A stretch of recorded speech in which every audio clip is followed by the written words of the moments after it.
Dans la guerre contre les puissances des ténèbres, la prière est l'arme primordiale. Et c'est aussi la plus puissante. Pour la délivrance personnelle, pour celle des autres, pour paralyser leur action dans le monde où elles s'opposent de façon constante à Christ et à son Église. Car le croyant doit prier contre elle, non seulement en ce qui le concerne, lui personnellement, mais en faveur de toute l'Église, Éphésiens 6, 18.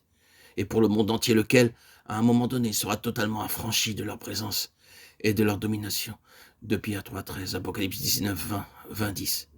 Une guerre systématique de prière contre le royaume des ténèbres est possible. Elle implique la coopération des croyants avec l'Esprit de Dieu pour la délivrance de l'Église, ce qui hâtera le moment de l'enchaînement ultime du grand serpent.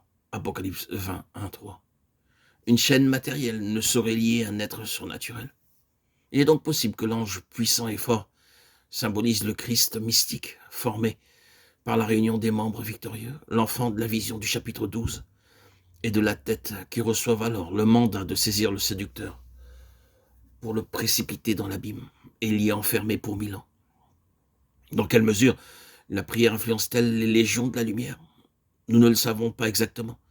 Bien des passages des Écritures enseignent que les anges restés purs exercent un ministère de combat en faveur des saints ici-bas, activité que bien des chrétiens soupçonnent à peine. Dans l'Ancien Testament, nous voyons les légions célestes rangées autour d'Élysée en ordre de combat. Dans le Nouveau Testament, c'est au chapitre 12 de l'Apocalypse, Michel et ses anges qui luttent contre le dragon et les anges déchus, pendant que l'Église sur terre soutient un même combat. Les forces unies des légions angéliques et l'Église sont manifestement engagées dans une lutte identique contre les légions de Satan. L'Église combat par la parole de son témoignage et sa foi au sang précieux du Sauveur. Il n'est pas ici question du combat d'unité isolée, mais du combat d'une collectivité. Ils l'ont vaincu, établi leur union contre l'ennemi commun. Ce ministère de combat qu'exercent les anges en faveur des saints nous est révélé de façon frappante dans Daniel 10, où l'archange Michel résiste à l'intervention satanique du prince de Perse et du prince de Grèce qui veulent empêcher le messager divin d'accomplir la mission dont il est chargé. Les anges combattent non seulement contre les légions de Satan, ses princes et ses gouverneurs, mais contre Satan lui-même. Apocalypse 12, 1.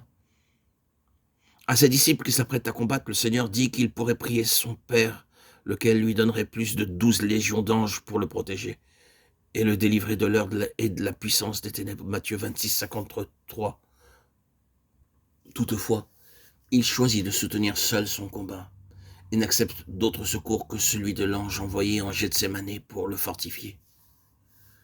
Puisque la guerre de prière méthodique contre les forces des ténèbres est possible et qu'elle hâterait la délivrance de l'Église et sa préparation en vue de ses destinées futures, elle doit être apprise, comprise, comme le sont aussi toutes les branches de connaissances que veulent s'approprier les hommes.